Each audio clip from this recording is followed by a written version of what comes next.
আসসালামু আলাইকুম ওয়া রাহমাতুল্লাহি ওয়া বারাকাতুহু। আলহামদুলিল্লাহি রাব্বিল আলামিন ওয়াসসালাতু ওয়াসসালামু আলা আশরাফিল আমবিয়াই ওয়াল মুরসালিন নবিয়িনা মুহাম্মদ ওয়া আলা আলিহি ওয়া আসহাবিহি আজমাইন, আম্মা বা'দ। সম্মানিত ছাত্র ভাইয়েরা, আমি এখন ক্লাস 2 এর ফিকর ক্লাস আরম্ভ করছি। বিষয় হচ্ছে ইস্তেখারার দোয়া। ইস্তেখারা শব্দের অর্থ হচ্ছে কল্যাণ কামনা করার দোয়া বা ভালো দিক কামনা করার দোয়া, উত্তম জিনিস কামনা করার দোয়া। ইস্তেখারা মানে খায়ের তলব করা, আল্লাহর নিকটে মঙ্গল কামনা করার দোয়া। তো এটি সাধারণত কোনো কাজ যখন মানুষ করতে যায় তখন এ কাজটি সে করবে কি করবে না, তার জন্য সফল হবে কি হবে না, এই জন্য এই কাজটি শুরু করার পূর্বে ইস্তেখারা করা। ইস্তেখারা করার পরে কাজটি শুরু করলে সে কাজে হয়তো আল্লাহ রাব্বুল আলামিন বরকত দান করবেন এবং তার জন্য কল্যাণকর হবে। তো আসুন আমরা জেনে নিই ইস্তেখারার দোয়াটি এবং তার নিয়ম কি, পদ্ধতি কি। এ মর্মে হাদিস এসেছে। হাদিসটি হচ্ছে এই: আন জাবির ইবনে আব্দুল্লাহ রাদিয়াল্লাহু আনহুমা ক্বালা কানা রাসূলুল্লাহ সাল্লাল্লাহু আলাইহি ওয়াসাল্লাম ইউআল্লিমুনাল ইস্তিখারাতা ফিল উমুরি কুল্লিহা কামা ইউআল্লিমুনা সূরাতা মিনাল কুরআন। ইয়াকুলু ইযা হাম্মা আহাদুকুম বিল আমরি ফালিয়ারকা রাকাআতাইনি মিন গায়রিল ফরিদাতি সুম্মা লিয়াকুল আল্লাহুম্মা ইন্নী আস্তাখিরুকা বিইলমিকা ওয়াস্তাগদিরুকা বিকুদরাতিকা ওয়া আসআলুকা মিন ফাদলিকাল আযীম ফাইন্নাকা তাকদিরু ওয়া লা আকদিরু ওয়া তা'লামু ওয়া লা আ'লামু ওয়া আনতা আল্লামুল গুয়ুব। আল্লাহুম্মা ইন কুনতা তা'লামু আন্না হাযাল আমরা খায়রুন লি ফি দীনি ওয়া মাআশি ওয়া আকিবাতি আমরি আও ক্বালা আজিলে আমরি। এই আকিবাতে আমরির জায়গাতে আজিলে আমরি এটাও বলা চলবে। ওয়া আজিলিহি ফাকদুরহু লি ওয়া ইয়াসসিরহু লি সুম্মা বারিক লি ফিহি ওয়া ইন কুনতা তা'লামু আন্না হাযাল আমরা শাররুন লি ফি দীনি ওয়া মাআশি ওয়া আকিবাতি আমরি আও ক্বালা ফি আজিলি আমরি ওয়া আজিলিহি ফাসরিফহু আন্নি ওয়াসরিফনি আনহু ওয়াকদুর লিয়াল খায়রা হাইথু কান সুম্মা রদিনি বিহি ক্বালা ওয়া ইউসাম্মি হাজাতাহু। সহিহ বুখারী। অর্থাৎ জাবির বিন আব্দুল্লাহ রাদিয়াল্লাহু তাআলা আনহু থেকে বর্ণিত, তিনি বলেন যে আল্লাহ রাসূল সাল্লাল্লাহু আলাইহি ওয়াসাল্লাম সব কাজের আমাদেরকে ইস্তেখারার অর্থাৎ কল্যাণ লাভ করার জন্য প্রার্থনা শিক্ষা দিতেন। যেমনভাবে আমাদেরকে কোরআনের সূরা শিক্ষা দিতেন। তিনি বলতেন, যখন তোমাদের মধ্যে থেকে কোনো ব্যক্তি গুরুত্বপূর্ণ কাজের পদক্ষেপ নেওয়ার ইচ্ছা করবে তখন সে যেন 2 রাকাত নফল নামাজ পড়ে অতঃপর এই দোয়াটি পড়ে, যে দোয়াটি আগে পড়া হলো।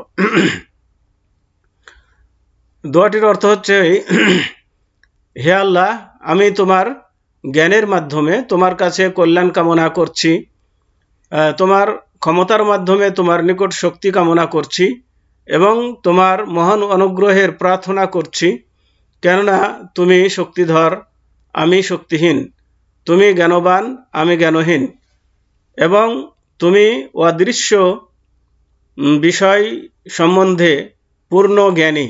হে আল্লাহ, এই কাজটি এখানে উদ্দিষ্ট কাজটির বা বিষয়টির নাম নিবে। তার মানে যখন বলবে দোয়াতে আল্লাহ আন্না হাদাল আমরা যখন বলবে, আল্লাহুম্মা ইন কুনতা তা'লামু আন্না হাদাল আমরা, হাদাল আমরা মানে এই কাজটি, তো কোন কাজটি ওই কাজের নাম নেবে। যেমন যদি বিয়ে শাদীর ক্ষেত্রে হয় তো বিয়ে শাদীর নাম নেবে, যদি ব্যবসা বাণিজ্য হয় তো ব্যবসা বাণিজ্যের নাম নেবে। এই ধরনের ওই নামটা সেখানে এই জায়গাতে যখন আসবে আন্না হাদাল আমরা বলে ওই জিনিসটার নাম উল্লেখ করবে। তোমার জ্ঞান মোতাবেক যদি আমার দিন, আমার জীবিকা এবং আমার কাজের পরিণতির দিক দিয়ে কল্যাণকর হয় তবে উহা আমার জন্য সহজলভ্য করে দাও, অতঃপর ওটা আমার জন্য কল্যাণদায়ক দাও। পক্ষান্তরে এই কাজটি, মানে এই কাজটি বলে এখানে কাজটার নাম নেবে, নাম নিয়ে বলবে যে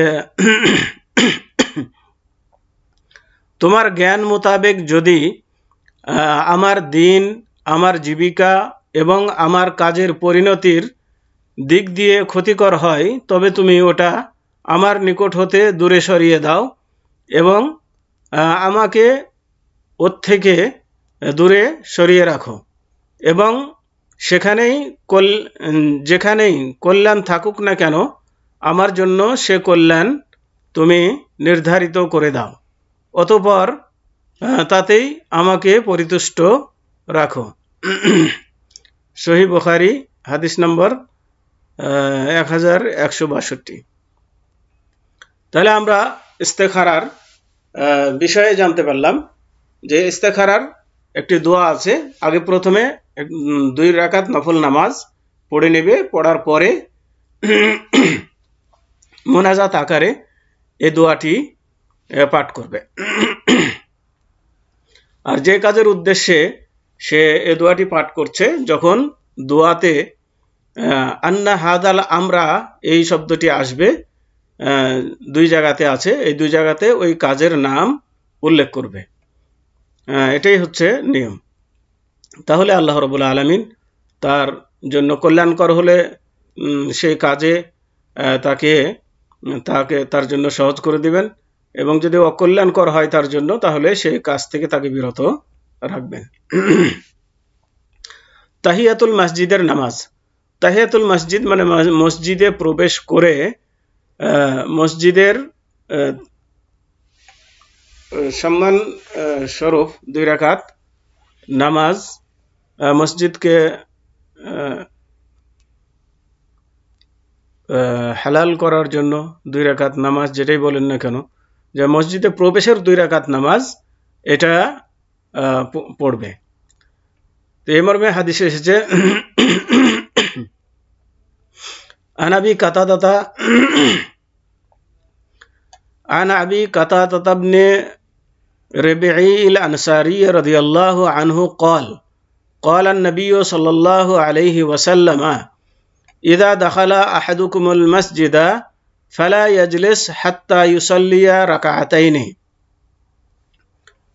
অর্থাৎ আবু কাতাদা ইবনে রবিঈ আল আনসারী রাদিয়াল্লাহু আনহু থেকে বর্ণিত, তিনি বলেন, নবী করিম সাল্লাল্লাহু আলাইহি ওয়াসাল্লাম বলেছেন, তোমাদের কেউ যখন মসজিদে প্রবেশ করবে সে যেন 2 রাকাত নামাজ না পড়া পর্যন্ত না বসে। তার মানে 2 রাকাত নামাজ পড়ে তারপরে বসবে।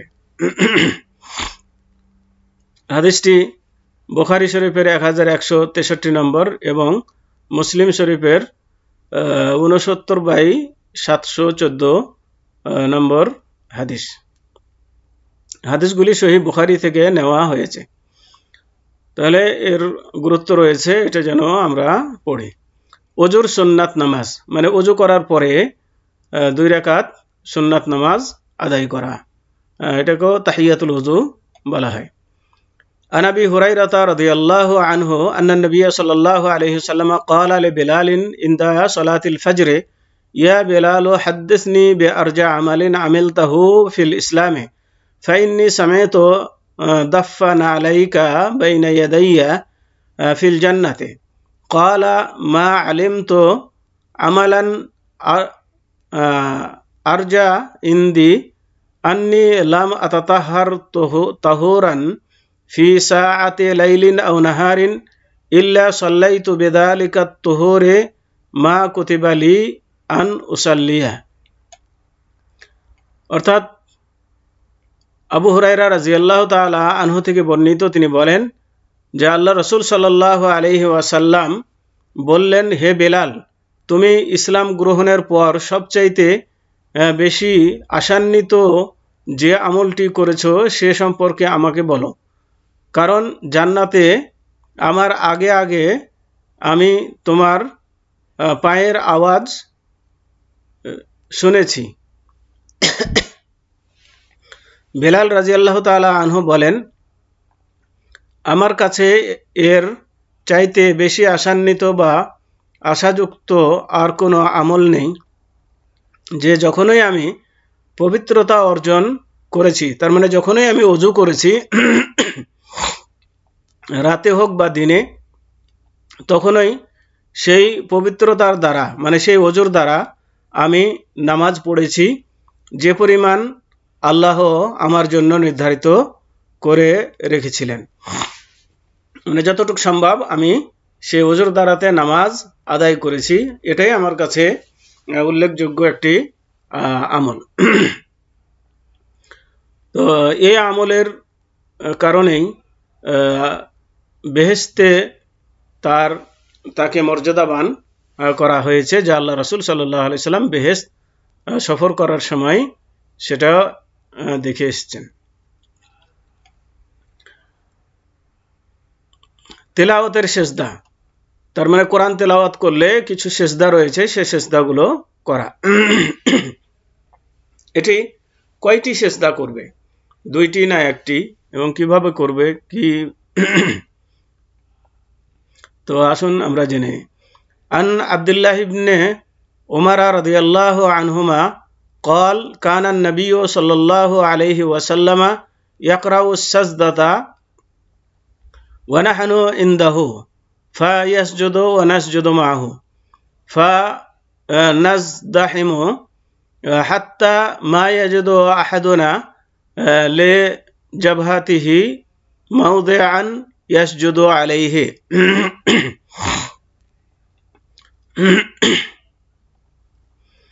অর্থাৎ আব্দুল্লাহ বিন উমর রাদিয়াল্লাহু তাআলা আনহু থেকে বর্ণিত, তিনি বলেন,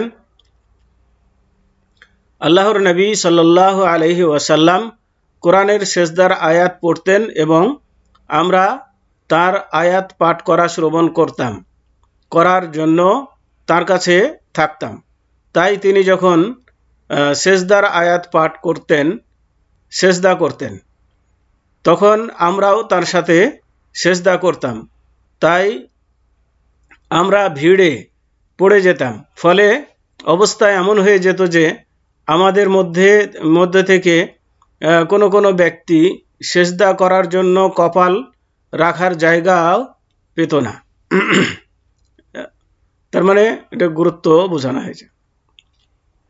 এখানে আমাদেরকে জানতে হবে যে তেলাওয়াতের সেজদা হচ্ছে একটি সেজদা, আর এই সেজদাতে সেজদার দোয়া পড়তে পারে, অথবা সাজাদা ওয়াজহিয়া লিল্লাযী খালাকাহু ওয়া সাক্কা সামআহু ওয়া বাসারাহু বিহাউলিহি ওয়া কুওয়াতিহি, এই দোয়াও পড়তে পারে। কৃতজ্ঞতার সেজদা মানে কোনো খুশির সংবাদ পেলে আল্লাহর শুকরিয়া জ্ঞাপনার্থে যে সেজদা করা হয়, এই সেজদা, এটিও হচ্ছে একটি সেজদা। কৃতজ্ঞতার সেজদা হচ্ছে একটি, দুটি নয়, একটি সেজদা করবে। আন আবি বাকরাতা রাদিয়াল্লাহু আনহু আন্নান নবী সাল্লাল্লাহু আলাইহি ওয়াসাল্লাম কানা ইযা আতাহু আমরুন ইয়াসুররুহু আও বুশশিরা বিহি খাররা সাজিদান শুকরান লিল্লাহি তাবারাকা ওয়া তাআলা। অর্থাৎ আবু বকর রাদিয়াল্লাহু তাআলা আনহু থেকে বর্ণিত, তিনি বলেন যে নবী সাল্লাল্লাহু আলাইহি ওয়াসাল্লাম এর কাছে যখন আনন্দদায়ক কোনো সংবাদ আসতো অথবা তাকে কোনো সুসংবাদ দেওয়া হতো, তখন তিনি আল্লাহর কৃতজ্ঞতা জ্ঞাপন করার জন্য সেজদা করতেন, সেজদায় পড়ে যেতেন। যে সময়গুলিতে নামাজ পড়া নিষেধ, এই সময়গুলোতে নামাজ পড়া নিষেধ। এক, ফজরের পর থেকে সূর্য এক বর্ষা উপরে ওঠা পর্যন্ত। 2, সূর্য মধ্য আকাশে থাকার সময় পশ্চিম আকাশে ঢলে পড়া পর্যন্ত, মানে যখন সূর্য খাড়া থাকবে, মাথার উপরে থাকবে, তখন নামাজ পড়া নিষেধ। আসরের পর থেকে সূর্যাস্ত পর্যন্ত, এই সময়ে কোনো নামাজ পড়া নিষেধ। তো ফজরের পর থেকে সূর্য ওঠা পর্যন্ত এবং আসরের পর থেকে সূর্য ডোবা পর্যন্ত এগুলো কোনো নফল নামাজ পড়া চলবে না, নফল সুন্নাত এগুলো পড়া চলবে না। কিন্তু কারো যদি কোনো নামাজ ছুটে গিয়ে থাকে তাহলে সে নামাজ কাজা করতে এই সময়ের মধ্যে পারবে।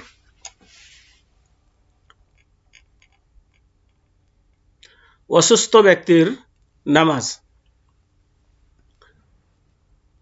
আল্লাহ তাআলা বলেন, ওমা জাআলা আলাইকুম ফিদ্দীনে মিন হারাজ, অর্থাৎ আল্লাহ প্রকৃত ইসলাম ধর্মের কার্য সম্পাদনের দিনের ব্যাপারে তোমাদের উপরে কোনো কঠোরতা আরোপ করেননি।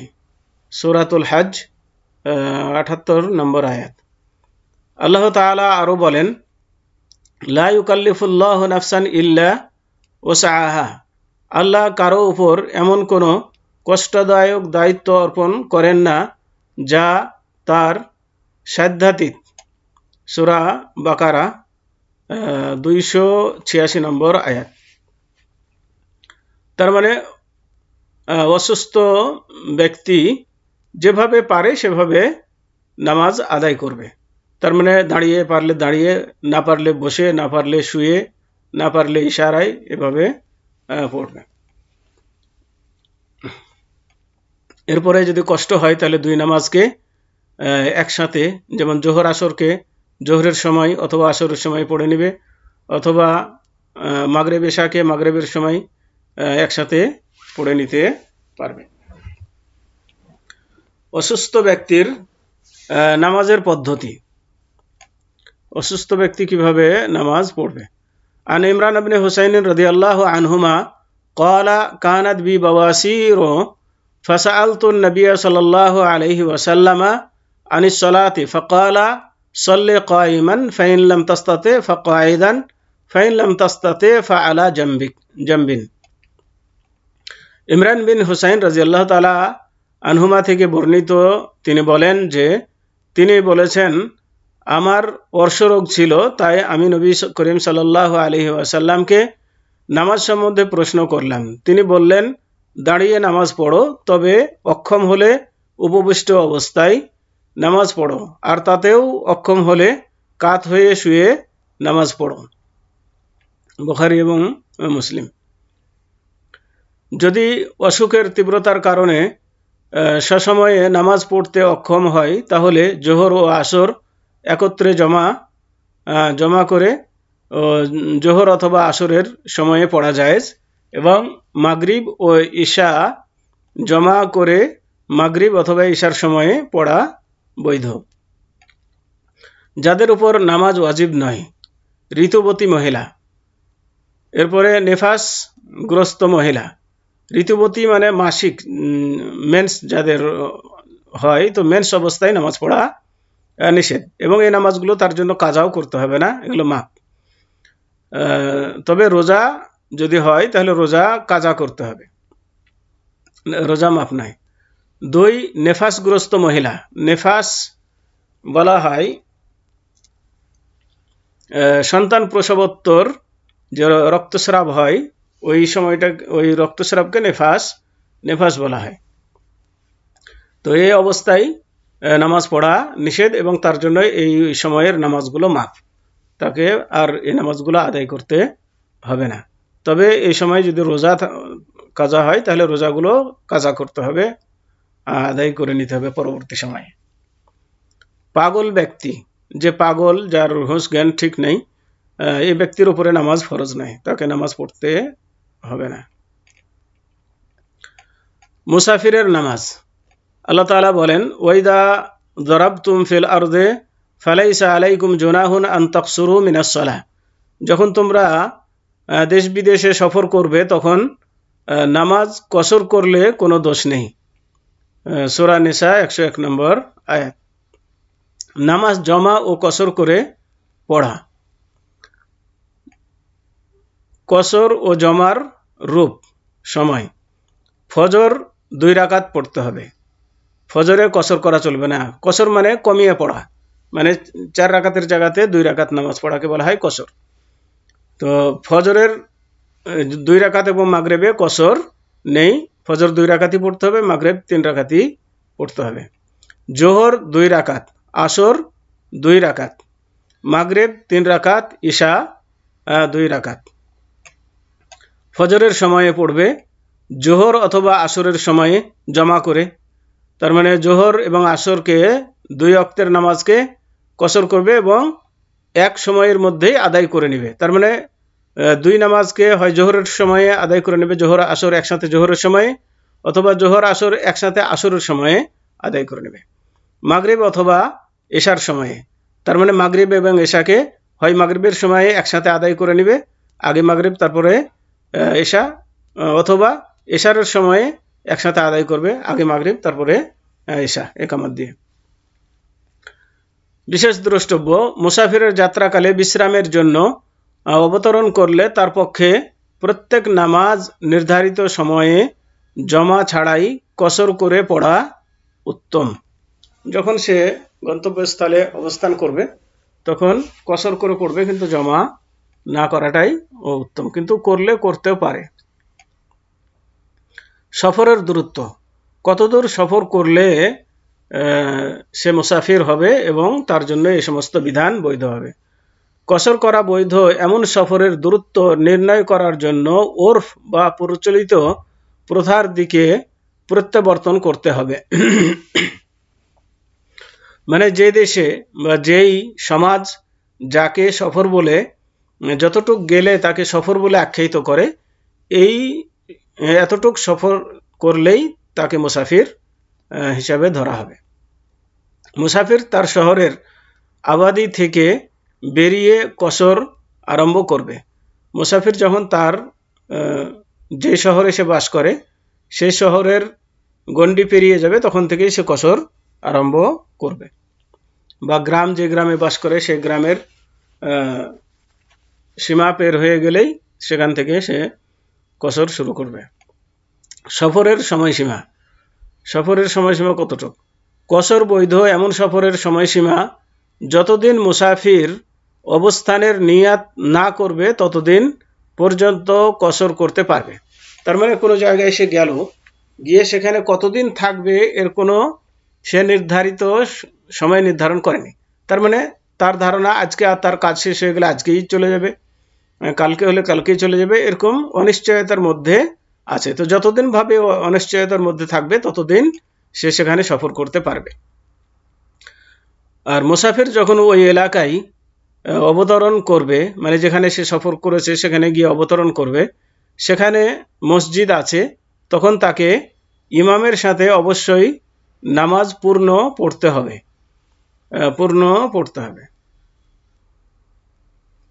তাহলে মানে স্থানীয় ইমামের সাথে যদি নামাজ আদায় করে মুসাফির, তাহলে স্থানীয় ইমামের সাথে তাকে পূর্ণ নামাজ পড়তে হবে, তখন তার জন্য কসর চলবে না। কিন্তু যখন সে একাই পড়বে তখন তার জন্য কসর চলবে, বা মুসাফিরদের সাথে যখন পড়বে, মুসাফির যদি ইমাম হয় তাহলে তার সাথে কসর করতে পারবে। সফরে যা বৈধ, সুনানে রাতেবা ছেড়ে দেওয়া বৈধ। সুনানে রাতেবা বলতে যে নামাজের আগে পিছে যে সমস্ত সুন্নাতগুলো আছে 12 রাকাত, সেই সুন্নাতগুলো ছেড়ে দেওয়া বৈধ। তবে ফজরের সুন্নাত ও বেতের না ছাড়াই উত্তম, তবে ছেড়ে দেওয়া জায়েজ আছে। জুমার নামাজ ছেড়ে দেওয়া বৈধ, জুমার নামাজ ছেড়ে দেওয়া বৈধ, কিন্তু জোহরের নামাজ তাকে পড়তে হবে। 3 রোজাদারের রোজা ছেড়ে দেওয়া বৈধ, তো এগুলো তার জন্য বৈধ। সফরের সময়সীমার ব্যাপারে আরেকটি জিনিস যেটা জেনে থাকা দরকার, যে জায়গাতে সে অবস্থান করছে, যে জায়গাতে সফর করেছে, সেখানে যদি সে 4 দিনের অধিক থাকার নিয়াত করে ফেলে, তাহলে সেখানে পৌঁছার পর থেকে তাকে পূর্ণ নামাজ পড়তে হবে। আর 4 দিনের কম থাকার যদি নিয়াত করে তাহলে যতদিন থাকবে ততদিন, এই 4 দিনের কমে যতদিন থাকবে ততদিন সে কসর করতে পারবে। তো আজকে এ পর্যন্তই। ওয়াসাল্লাল্লাহু আলা নবিয়িনা মুহাম্মদ ওয়া আলা আলিহি ওয়া আসহাবিহি ওয়া বারিক ওয়া সাল্লাম। আসসালামু আলাইকুম ওয়া রাহমাতুল্লাহি ওয়া বারাকাতুহু।